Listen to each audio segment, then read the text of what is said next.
over there at the Garden. The Rob Williams debut, Bobby, turned out to be a total dud tonight as the Celtics. I don't think anybody saw this one coming. Full team, Al Horford, Rob Williams return. No minutes restrictions on anybody. Full team ready to go against one of the worst teams in basketball, a team that was 1-11 on the road coming into tonight's game against the Celtics. 2 for 11 after tonight now, Bobby. I mean, 2 and 11. Celtics lose to the freaking Magic. 117-109. The worst thing about this, Bobby, is it wasn't really ever competitive. Orlando got out, to a 6, 7, 8 point lead somewhere in that second quarter. Basically kept it there the entire half. Celtics never got within 7 points in this game the rest of the way. The lead kind of stayed between 7 and 14 there. Didn't make a single run. A million things to nitpick here, so I'll kind of start with you. You were there. Lackluster. It was something you put in the text thread, Bobby, but what was your kind of takeaways there? Yeah, they got sloppy they got sloppy on the ball early in this one. They shut out to that 14-4 lead, and Tatum throwing a pass behind. Smart lost the ball early and let Boncaro run in transition, and they gave the Magic quite a bit of momentum running in transition early. Rim runs from Mo Wagner were devastating. Bad defense. I thought worse offense. Launching threes, a lot of isolation, not great movement, not great activity off the ball, and Rob coming into it, we knew this was going to be an adjustment, but I don't think that was the issue tonight. It did get sloppy when he came off the bench, and he didn't seem to be in the right position a lot of times. And of course, he fouled 3 times in 4 minutes there. But that stuff plagued the Celtics throughout the game. Horford gets ejected. Tatum gets teed up. Frustration mounted. And you can't think of anything other than some awful shooting. After that 3 of 5 start from 3, they go 8 of 41. And that's becoming a trend for this group, as you talked about in the chat as well, as some sinking shooting numbers for Sam Hauser, Derek White, Marcus Smart, Tatum and Brown haven't had great shooting numbers all year. And they've talked about their offense impacting their defense at times, and that seemed to be what happened tonight. They just gave up basket after basket to Fultz, Wagner, the other Wagner. They just took it to them offensively, and Celtics got lit up here on both ends. Bad. It's a lot of standing around both on offense and defense. Sloppy like hell. Bad defense off the ball. One thing that stood out to me coming in the half, first play. What happens first play of the second half for Orlando? You remember? First play, second half. First play, second half, right out of the gate, Wagner backdoors Jaylen Brown for a dunk or for a layup. Right out of the gate. You come out and you played a garbage first half. And where's your focus at? First play of the game, you literally fall asleep and there's a back cut for an open layup to start the thing. I thought to me that really set the tone. A lot of things set the tone. But just the sloppiness throughout, the turnovers, the ones that always bug me the most, the ones you hate to see, are the sloppy ones versus the aggressive ones. And again, the total number is not standing out to you at 14, but it was turnovers. I mean, Jaylen had half. They had a few other ones that could have been turnovers. It was too. A lot of turnover-worthy plays. It was not it was not a night where they took care of the basketball at all. But the threes are the thing that's going to come back and kind of haunt you here. And we'll get into Rob a little bit because what did you want out of Rob? This was a weird one for him. You're playing a team that has a couple of bigs. You lost Al Horford with a really weird ejection. In this what do you think happened there? Was frustration mounting or something? That was just such a weird play. It's a weird play. I don't know if he's going for the nut shot specifically. He's going for a little elbow. He might have just gotten too low with it. I don't think he's intentionally going down there. Or maybe he was, and he's like, screw it. I'm going to give this guy a warning. And that might be a suspension. That might be one game. We'll see. I don't know. But not a great thing for Rob because you couldn't manage his minutes the way you wanted. I think what you really wanted out of Rob were 3 or 4, maybe 3, maybe 4 4-minute stints. I think that's all he had in him. You're right. He looked incredibly lost the first time out there. I thought the overall Rob minutes, the team didn't know what to do when he was out there either. It was a real mess. But then probably the best run they had and their best play was in that third quarter. They fell down by as many as 17, I believe, there early in that third quarter. And Rob came in, and you had the Jalen dunk, and then the Jalen, wild layup, Rob follow dunk, and a block, and a couple of things, and there were some good energy plays in there. And that was, I think, the best little run the Celtics had the entire second half. And then his next stint, he was gassed again, and again. I think Joe brought him in a little early. Joe brought him in at about the 8.5 minute mark, and I think he was going to try to play him the rest of the way. And maybe 3 to 4 minutes into that stint, he couldn't even get 3-point line to 3-point line. He was absolutely just gassed. Yeah, and if you say coming into this one that he was going to give you 9-5, a block and a steal, and play 17 minutes, you probably take that. But which is fine, yeah. But the inability to get into that second half of that run in the third quarter there was a killer moment, because they play the pump up video on the Jumbotron, well timed. Yeah, he just had that great run. They pull within single digits there. And like you said, that's when the exhaustion followed there, and he pretty much didn't play the rest of the game after that. But that's what you expected from him tonight. Again, he's going to have to get his legs under him. He's going to have to get within the flow of the offense. There's going to be a challenge. They bring him off the bench here, as I talked about. Yeah. This wasn't an issue of Rob tonight. In fact, he boosted them more than anything. This crowd went nuts whenever he went in. They were dying to get off their feet. This is a bad Tatum game, awful ground game. Smart wasn't phenomenal, but Derek White disappearing act. He tried to pick them up a little bit. Continues to. Yeah, and you get ejected from the game as Horford. That throws everything off into the second half. Everyone just didn't show up for this one. And now we're talking 3 losses in 4 games. They're near the bottom of the league offensively over that stretch. I saw they were 28th over their last 4 coming into this one. I don't know what's going on there. I always said, what's going to happen when the shooting comes back to earth? And they're still shooting 50% of their shots from 3, not much at the rim, not a ton in between. They're reliant on that right now. Maybe over-reliant. So here's the thing. And so just to put a bow on the Rob thing, what's the most important thing? He actually looked, I knew he'd be tired and not be in shape. And honestly, it's a little annoying because I know he came off surgery, but I don't know how his offseason went. I don't know how his conditioning went. You don't expect him to be in game shape here, but he looks like he's still weeks and weeks away from being in any sort of close to basketball shape. So I think you're looking at 15 minutes a night for him for the foreseeable future, and you'll live with that, because you were winning without him, and that's fine. But physically, when he was entering games, he looked springy, he looked quick, he looked like he was bouncing on his toes. He had the lift, he had 4 dunks tonight. So no worries there. It's the basketball. He looked lost. He didn't know where to be. He didn't know where to be on offense. He overcommitted on defense a few times, jumped out a couple times on threes. Kicking out to Brogdon for 3. That was probably his best play of the night. I think he should have gone up with that, but fine. It ended up in a positive result. Doesn't matter. Physically, he looked fine. That's what you're most worried about with Rob. He's not the reason anything happened tonight. They could have played a game where the rest of the team played fine, acclimated him, gotten him 17 minutes, and would have been thrilled with this.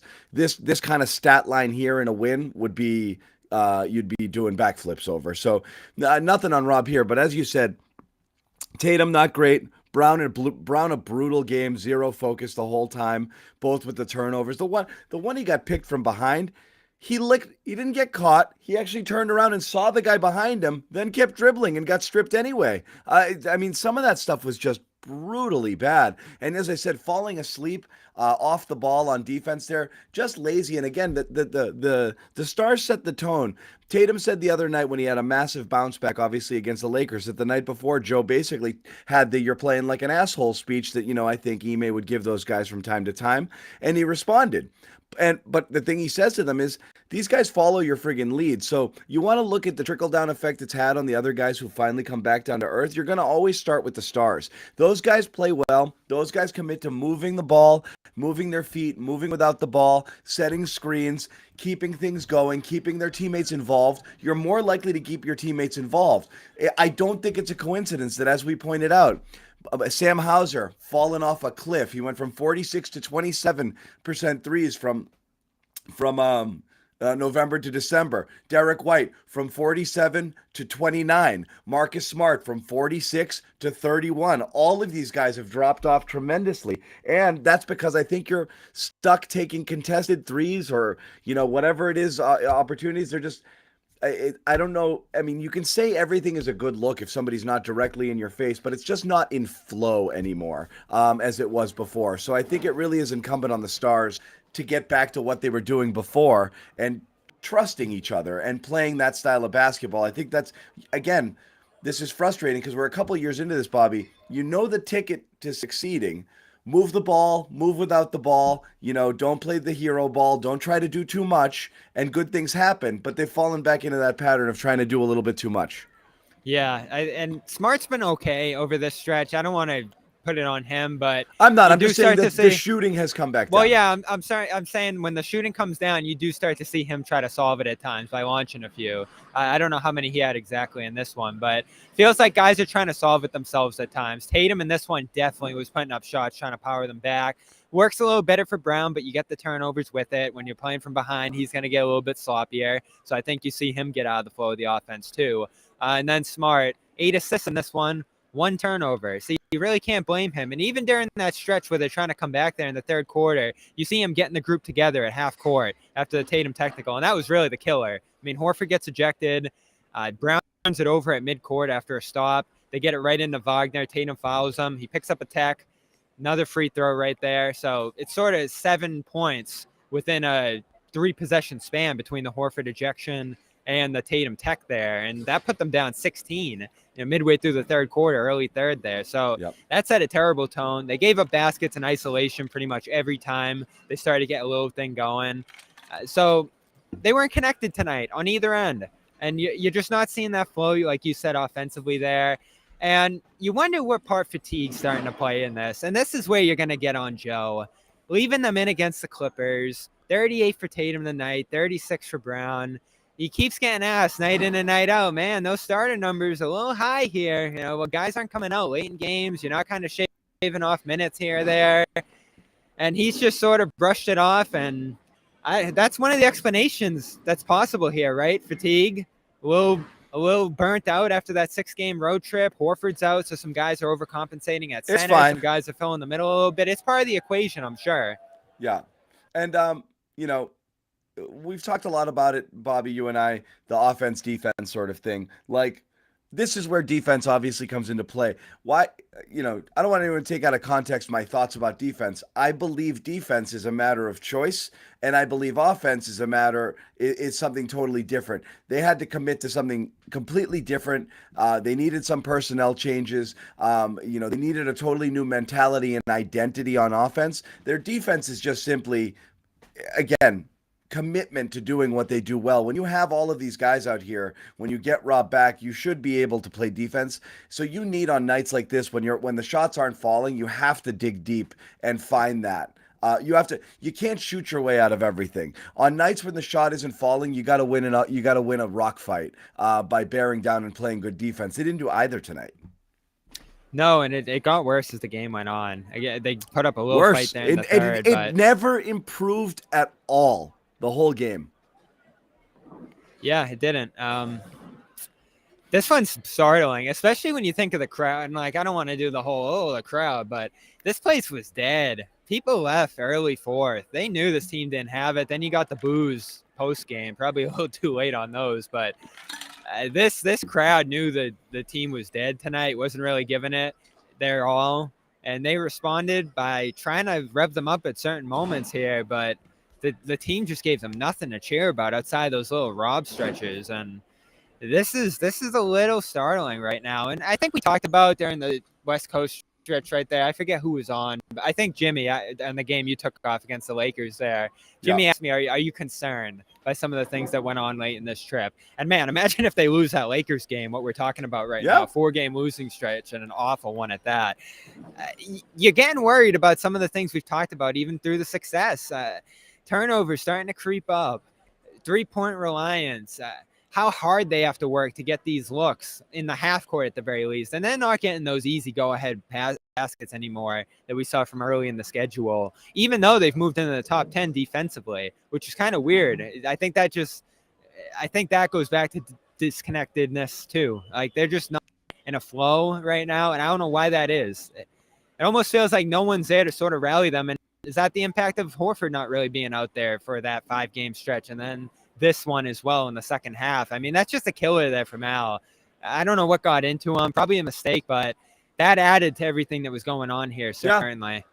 Yeah, I honestly, and I hate to put it on one thing, I think Al stays in that game. They probably find enough to pull to I make think that so. run and to pull it off. I mean, he was playing well. Things got thrown out. Blake was brutal, and you had to go to him because you couldn't do it. Cornette couldn't do anything in this game, and then Rob was just getting gassed. You once again went with zero bigs. This isn't the type of game where you can go small ball with Grant with the height that Orlando has out there. It's just not going to work. So you really needed some sort of presence there. It threw the whole thing out of whack there, and they got killed on second chance points as well. I mean, Orlando didn't play terrifically on offense either. So, it was, that definitely hurt them. And again, let's look at it. It was 15 offensive rebounds here, for the Was Magic. it another big rebounding disparity? It was a big one. It was 53. It was 53 to like 40. Let me look it up. It was 53-38. So a pretty big disparity with 15 coming on the offensive glass there. 61 to 47 was the number. So they got beat pretty bad out in LA too. So that's sort of carryover from. Yeah. So to go back to what you said before. Yeah. To go back what you said before, I was totally aghast by the Golden State loss because I was surprised the team could do that again. That was the first time all year. You talk about that, John, a lot. Like those losses that sort of linger and leave a team shaking a little bit, and it's usually the bad ones or mediocre ones, but something lingered there, I think. The ones that make you question yourself because you're feeling great. Like I said, I use the bully analogy. You're in the schoolyard, you're beating the crap out of anybody, and then somebody walks up and just beats the tar out of you, and you're like, "Am I not that tough? Am I not as tough as I thought?" And then you fight somebody else, and that guy beats you too, and you're like, "Oh my god!" So you're like, I maybe I'm not that tough. Like you start to question something. The Warriors game stuck with them a little bit. I think they were surprised. I think it brought back. I hate speaking in like superficial generalities, but like, yeah, if you have a team who that emasculated you in the finals and you have these losses that haunt you and you were this close to winning a title and you caved and they made you look like shit and you felt really bad about yourself, and then you went out there and they did it to you again, yeah, that's gonna hurt. I don't care what they say, oh, this game was more about you guys than us.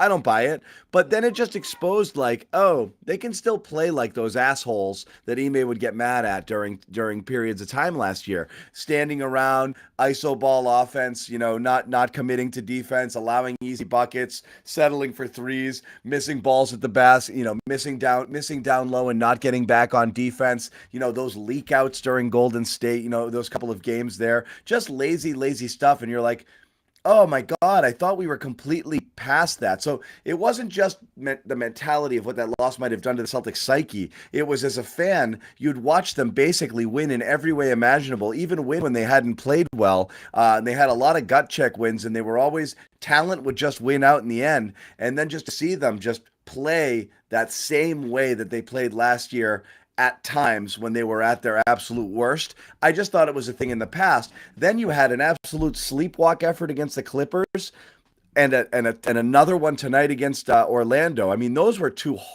these are three horrible games out of four. And then, as you mentioned, Bobby, almost losing that Lakers game. So something's off, and they've definitely reverted back to habits that I think a lot of us, myself included, thought they'd kind of matured and grown out of. Yeah, and who's going to rally them in this spot? You see Smart does to do it. Smart tries to, and he tried to tonight a little. He's the only guy who does, and he does pull it in a little, but he couldn't do it all. You think of in a game like this, as sloppy and disconnected as they were, 10-8-1, that's solid. Yeah, he did his job here. You needed Horford too. Rob probably threw off things a little bit in between, and you're gonna eat that in a game like this to get them integrated again. It's Brown and it's Tatum. It always stems from them. I think Joe's 100% right about that. I don't think Tatum was at his best in terms of activity in this one, and Brown certainly killed them with the turnovers. And he says it himself finally at this point, like he's taken ownership of it, and he said during that worst stretch, road trip there through Atlanta and New Orleans and all that it's lackadaisical, and I think that's what it was again in this one. You talked about the one where he got caught from behind. I talked about the one at midcourt there that you just can't have after a stop, leads to more free throws and attack. those are killers. And every time the Celtics drew close in this one, the Magic had an answer, either with a steal, a block, or a isolation pull-up. I mean, what was Markelle Fultz in that second half? Just going right at them. Pull-up twos. The guy who can't shoot, just draining them again and again, pouring in shots at the basket. Mo Wagner took it to them. This one looked a little personal after the Celtics kind of dumped them there a couple years ago. And then, didn't have the bowl revenge game, but I thought he was solid on the boards. They were physical. They were tough. They looked more energetic. And they looked like they had the game plan in this game, frankly, in terms of just kind of letting the Celtics launch and packing that middle with size. Yeah. And I don't want to hear in the post game, oh, we didn't match their energy. Teams are going to come out for us. Like, you got to find it. Like, you're good enough to play 12 hard minutes and beat teams like this. They couldn't even muster that tonight. That's what's so frustrating is Celtics can sleepwalk through 3/4 of a game against a team like Orlando and then just decide to flip a switch and do it. They never did. That whole second half, you're waiting for it to happen. It never happened. And that's what was so, so frustrating there, is that it's Orlando, man. Yeah. It's hard to fathom that this is the game here. Anyway, we're gonna tell you briefly about a couple of things, and then hold on, we'll get into it. Nope, wrong one. We'll do this one. Rocket Money. What do you think about Rocket Money, Bobby? I love it, and the one you mentioned, the part where you're able to see what companies are offering you if you're going to cancel their subscriptions. Yeah, potentially a better deal. You always don't think of that when you're going to cancel, and this is some of the stuff that Rocket Money lets you know. I just got one of those actually, and it's exactly what happened. Was something that I was paying an insane amount for, 20 something a month, and then ended up going all the way down to $8 a month for the entire calendar year to keep the subscription. And I wanted to keep the subscription. So Rocket Money, what it does, it consolidates all of your, if you've heard of it before, the company used to be called Truebill. It takes all of your subscriptions, puts them in one place, and lets you see them. And you can decide, like, oh, crap, I didn't even know I had this. I can cancel. It'll renegotiate for you. 80% of people have subscriptions they forgot about. Most people think they're spending 60, 70, $80 on things. Chances are you're spending closer to 200. So you can save hundreds and hundreds a month here if you go get a subscription to Rocket Money. Just go to rocketmoney.com/garden. Save potentially hundreds a year. Once again, rocketmoney.com/garden. Cancel all of those unnecessary subscriptions. It's definitely worth it, and I saved myself money literally instantly by doing that. Other thing, of course, we want to talk about, as you know, Athletic Greens, our other sponsor. AG1, baby. One of our favorite sponsors, been with us for a while now. Product we all take here on the Garden Report. Orders keep pouring in. I'm super happy about it. We'll tell you about an opportunity here if you can as well. And I believe we've included the form here somewhere in the channel. But basically, I'll tell you in a minute. Subscribe to AG1 here. Why? Because it's awesome. You're looking for ways to improve your health, more energy, optimize your immune system. You don't want to take a bunch of pills, vitamins, supplements. Boom, one scoop. Athletic Greens, cup of water, and you're done. It's super easy to do. As I said, you do it early in the morning, and then you never have to think about, anything else really again for the rest of the day. Diet friendly, sugar free, tons of endorsements, healthcare professionals, athletes, celebrities, what have you. 7,000 5-star reviews. So again, time to reclaim your health, arm your immune system. Convenient daily nutrition, one scoop in the water, done. No need for a million different pills and supplements to look out for your health. To make it easy on you and to give you added incentive, we're going to do two things for you, us and Athletic Greens. We are a free 1-year supply of vitamin D and 5 free travel packs with your first purchase. If you go to athleticgreens.com/garden, again, athleticgreens.com/garden. Also, you get Kablamo, phenomenal t-shirt. We have sent the first batch out. We got a lot more coming out. We will send them to you as well. So check that out. There's a form that you can fill out, and that will allow you to get your free subscription. We are going to say goodbye to Bobby Manning. He's going to do some post-game gathering for us right now. We're going to say hello to this guy, Josue Pavon. He's going to jump in, and he's going to talk a little bit about tonight's game. We'll try to get to Bobby a little bit later on if he can circle back and get on the show. So what's up, Josue? We've kind of been over it a bit, but what stood out to you, my man? Just with the Celtics, obviously a lot of that's sort of been the DNA of this team, is that freedom to go out there and pick the. He's not going to tell them not to. So I get that. So again, them having to make those decisions and have to figure. I just felt like they just could have been the terms of disrupting them offensively, like Jaylen Brown have one of those nights where they Hold on, Josue having a couple technical difficulties. We'll see if he can sort it out here. A little bit of the some digital hits there. See if he can figure it out, or Josue, if you need to check a different spot or reload here. But you were in and out a little bit on your audio. We covered a bunch of stuff. While Josue gets set up, I'll take some questions here. If you guys in the chat want to talk about anything you saw tonight, my number one question to all of you guys is, what level of concern? I don't like to go one by one. Like one loss, you lose your mind. One great win, you overdo it. To me, it's ultimately how that loss looked, what it tells you about the team, whether you think it has, far-reaching effects. Same thing with the victories. So my question is, who's freaked out right now? A little bit, a little bit from that Golden State game on. I'm not entirely sure.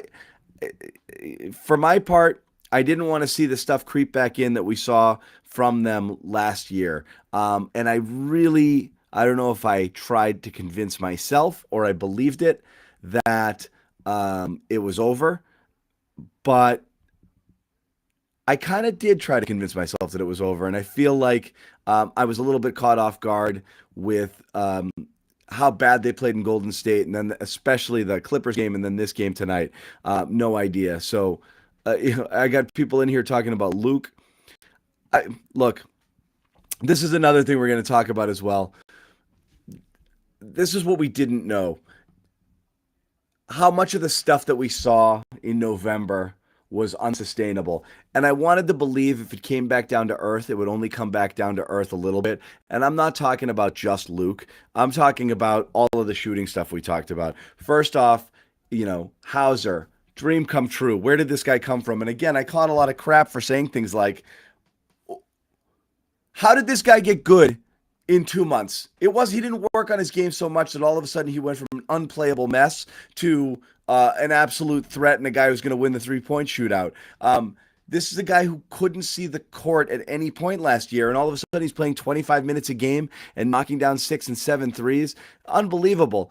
He's plummeted down to earth. He's almost kind of in the unplayable category right now. Derek White, a lot of people wanted an apology cam. Why don't I do apology cams? Derek White's December is why I don't do apology cams. He's turned back into last year's Derek White offensively, which is a bummer because he was so freaking good for so long during the month of November to start the year.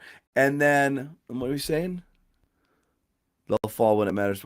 Not concerned, but the question arises, will they fall short again? I don't know. And then, as we said, is how sustainable were all of these contributions? My fear was that they weren't going to be able to hold up that long, but that they wouldn't come crashing down to earth. I guess this is what you have. I mean, you have a really hard regression to the mean when a guy who's a lifetime 36% three-point shooter shoots 47 for the first 25 games of the year.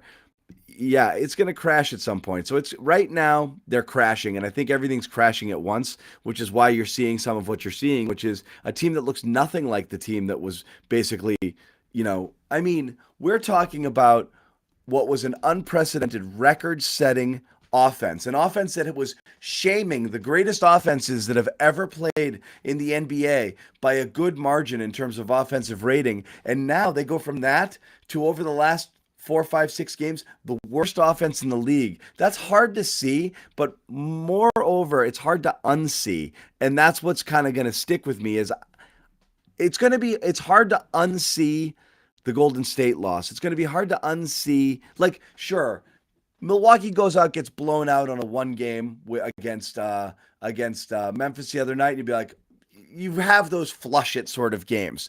But the way that the Celtics have been playing in these losses recently is hard to unsee. So I am definitely a little worried because you don't want to know that still exists in them. You like to believe that they'll have a bad game here and there, and then they'll find it, they'll find a way to turn it around. But it just hasn't happened right now. And yeah, White's been awful, a little bit. White's been awful lately, and don't just look at White's shooting. Look at his minutes. Granted, he came in and ended up with 26 minutes tonight, but he's starting to get reduced a little bit in his minutes. He had 21 one night and 18 another. He's not being used as much as he was. And there were stretches last year. If you look at his game logs in the playoffs, stretches where Ime lost a little bit of faith in him as well. And right now, I'm not saying he's out of the rotation, but he's definitely not giving them the minutes that they want there. And he hasn't been as good with the starters recently as well. So a lot of people are putting stuff on Joe here. Yeah. When stuff goes wrong, you need somebody to kind of pull it together. Who's going to be that guy? We mentioned Marcus, possibly. Yeah, possibly. But you got to find it with Joe, or Joe's going to have to figure something out. Now, this is where things get a little tricky with him. Now that he's got his full roster back, how's he going to start playing it? Is he going to change his rotations? Is he going to adapt to what's working and not working? Is he going to ride hot hands? Is he going to stay with what he has in order to try to establish some sort of flow and some sort of rotation that he can trust on? And I never really know what that is and the best method to do that. Should you coach game by game, or do you have just things that you do and lineups that you like and your rotations and you really want to stick with them? And now we're saying Hauser's in the scouting report. Look, I think Hauser was in the scouting report before, to tell you the truth. It's people knew he could shoot. People didn't think he could do much else. He actually impressed us mainly with being able to hold his own on defense enough to allow him on the court. But right now, I don't know that it's a book on Hauser. I believe it's a little bit of a book on the Celtics.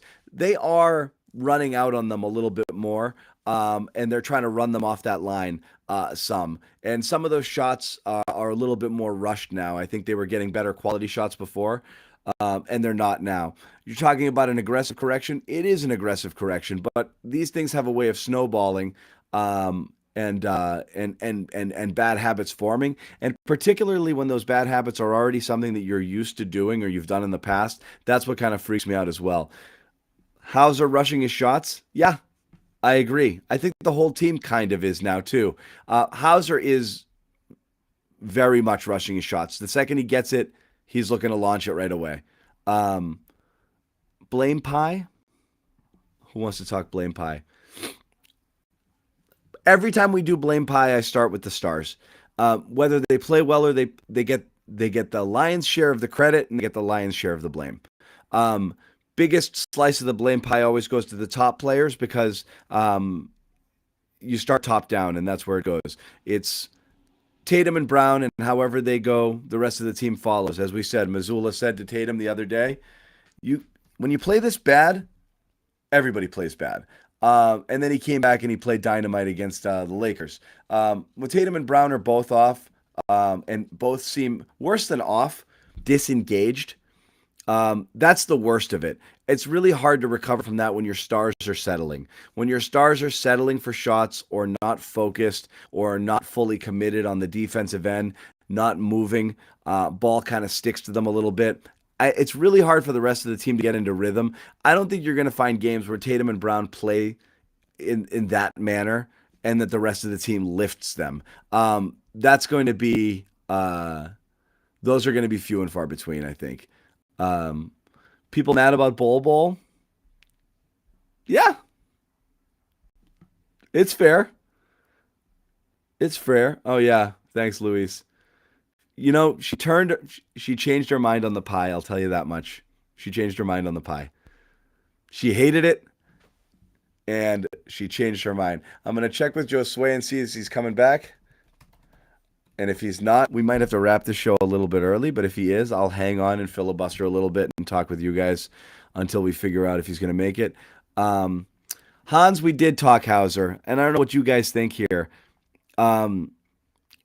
Again, looking at the comments, there's some people that believe this is just a very harsh regression to the mean.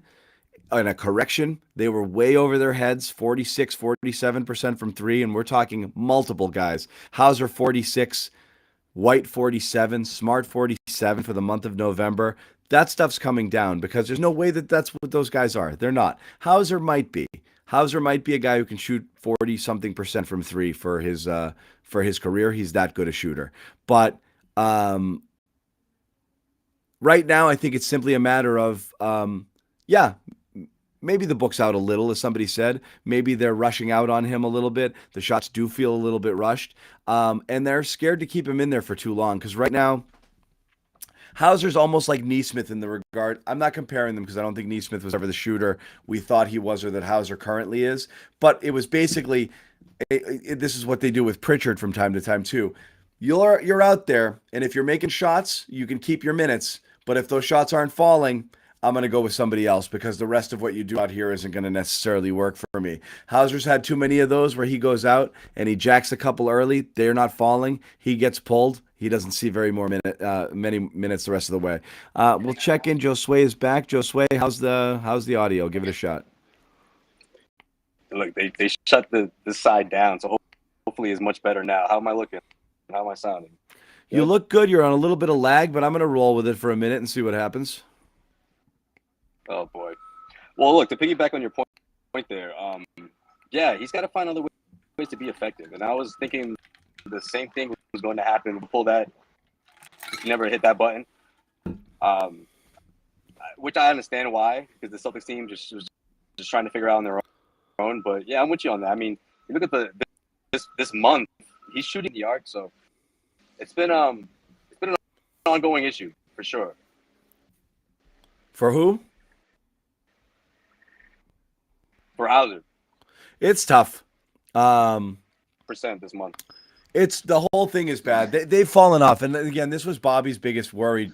Like, what happens when the shots don't fall? We're kind of seeing it. So, maybe I wanted to believe like it wasn't going to happen. And like, it was really, I wanted to believe, and I still kind of do, it was really a product of what they were doing. But I think this team really can snowball really quickly. Things don't go right. Offense affects defense, where they get out of that game a little bit and they stop doing what they were doing, moving the ball on offense. And the trickle down is incredible there. And that's why, to me, we're talking about the blame pie. It always starts with the best players. They have to be leading by example in terms of what they do. They have to be engaged. They have to be moving without the ball. They have to be trying to make their teammates better. And when they don't do it, I think things go to shit. And that's kind of what we've seen lately. Is that's the most consistent trend throughout these games is stars trying to do too much and or just not kind of being locked in and engaged on both ends of the floor at all times. Tatum, just too much settling. It starts with the defense too. I mean, look, that's what Missoula talked about as being still their backbone, still their DNA. And once they stop doing that, this is the sort of results you get. Again, not that this team is one of those. We know that much isn't true, but shot selection was big, and also was being out rebounded. What was it, 50 to 35? A lot of second chance points for the Orlando Magic as well, especially in that fourth quarter. They were like 2 for 27 from behind the arc at one point, from the second quarter bleeding into like midway through the fourth. So that was a lot of empty possessions that the Celtics were trying to make up. Yeah, it was rough. It was rough. It's just, again, the three losses in the last week or so, they're also hard to wrap your mind around. The Golden State loss was, shocking just because it reminded you exactly of the finals, and you just didn't think you'd see that again. And then next game out, you figure that they're going to come down and they're going to be friggin' jacked up for the Clippers there, and they just weren't at all. It was, that game wasn't competitive. They got their doors blown off there in the second half, and then tonight it's just unfathomable. I mean, What odds would you have to have been given to not bet on the Celtics tonight? I mean, I know people talk about the hardest game is the game where you come back and play home after a long road trip. The Celtics aren't the first team to fall victim to that. There's a little bit of a crash there, but like with Rob returning and having Rob and Al back and the opponent being Orlando, I couldn't in a million years fathom that what happened tonight was going to happen. Yeah, I mean, I was thinking the same thing too, John. But this is a hot Orlando. That was probably one of their best or most impressive wins of the season. And you can say the same thing about the Golden State Warriors. So you look at teams putting out their best effort against the Celtics, and the Celtics just aren't stretches where the offense runs dry. They can't string together stops, and they're starting to play from behind. I mean, it sort of started already in the first half of this one. Right, and then all of a sudden by halftime, that snowball effect that the Celtics tend to do, when things are wrong, when things are going badly on offense, they have to stop that. And that's exactly what Missoula was talking about, after this game, their identity. Yeah. I want to get your take on Rob, and then we'll wrap. Rob to me looked like he was super gassed, and we knew that. That's what was keeping him from coming back. He just wasn't in basketball shape, and that was the issue. He's not anywhere close to basketball shape. I think obviously that first stint he looked really discombobulated, but he was all over the place. He was like a puppy dog that you just let out of the cage. He was just running all over the place. 3 quick fouls. Almost like a rookie. Playing his first game, but he had a lot of pep. Second stint was the energy that they needed, and that kind of got him back into a game after that lead. Things got up to about 17 points there, I think, when he checked in the third quarter. That last stint, when he came in the fourth quarter, he had absolutely nothing in the tank, nothing at all. Absolutely gassed. But physically, he looked okay, right? Like, how did he look to you? He looked like when he wasn't exhausted, he looked springy and agile and athletic. Right. Yeah, absolutely, and that's encouraging. I mean, to be able to keep up with these guys, they're they got almost 30 games under their belt, and he's gonna take some time to get there. But I think it's very, very encouraging that he has that bounce. He caught more than the crowd going. You saw the bounce there, so that's a really good sign. That's just exactly what you want to see for the Celtics, because we've seen him in the past before coming off of injuries, and 6 months being away from the game for 6 months or over 6 months, and he's got that bounce for sure. So I think that's a really good sign, and I think his spirit is there, and I think he told us Adam took away a whole lot of nerves. He was very, very nervous, very tired. Yeah, after those first few minutes, but then he was able to settle in, and that's exactly what you want to see. And I'm looking for him to bounce back. On Sunday, I think this team he's going to be a part of that. Yeah, I was overall encouraged by Rob. I thought he'd look worse. He looked bad basketball wise. He looked lost. He was out of position a lot, over aggressive at times with the fouls, and a couple of jumped out at the 3-point line a couple of times, maybe overhelped a couple of times, needed to hold his position. So he hurt as much as he helped at times, but it didn't matter, because ultimately you just want to see him look physically good and know that he can ramp up, get himself in shape, probably drop another 10 pounds or so as he's playing his way back into shape, get a little bit leaner, more agile, into better condition. He definitely looks a little bit bulky right now, and he's a little bit better, when he's playing probably at a lower weight there, and I think that'll help him. But on the whole, looked pretty good. So that's a positive sign. He's back. I'm happy. That's at least one thing that makes me happy. But the game, that's your guy. That's my guy. I'm happy for him. You know what was great? The best moment of the entire game wasn't even the first alley-oop dunk. It was the moment before it, when you knew it was going to happen. The entire crowd, you saw the whole play in slow motion, and Smart goes, and Rob's there, and you know it's going up, and you know he's going to toss it, and everybody in the crowd already up. That's probably the only time the crowd, the most the crowd got into all night, and like, it's happening! Yeah, here it is! And even Gorman was like, oh, here we go! And, he knew it was coming, and he tossed it to him, and you could see when Rob caught it, he threw it down, he was like, yeah! Like he was, so that was a moment. I'm glad we got that. We needed to see it. Yeah. You know why? I feel like it was extra emphatic because times like, no, come on. And then Marcus just, as soon as they made eye contact, you saw him sort of plant both his feet, load up, get ready to soar, and everyone saw it. Yeah, everybody exactly. in the So building he was anticipating saw it. Like, yeah, no, that's great. He's he's just one of those guys, man. It's just fun to root for, you know. And a lot of the teammates say the same thing, but you see it with the crowd.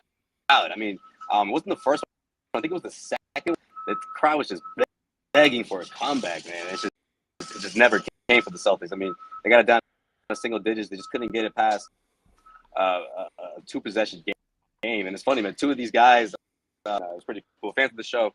And I was like, man, it's just too bad that the comeback came short. And this crowd was filing out by like the 2-minute mark or before that. I think it was the 3-minute mark, man. This crowd I see.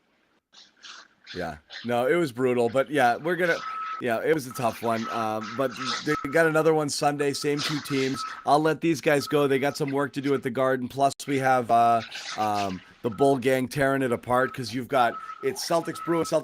Oh, that's right. Like for the next 10 days here. So there's a lot of turnover. We're gonna wrap it up from the Garden. Let these guys go. We'll have a full cast of characters on Sunday, including Sherrod, I think, back in the fold, and possibly Jimmy as well. So we'll be back. It's a 3:00 game.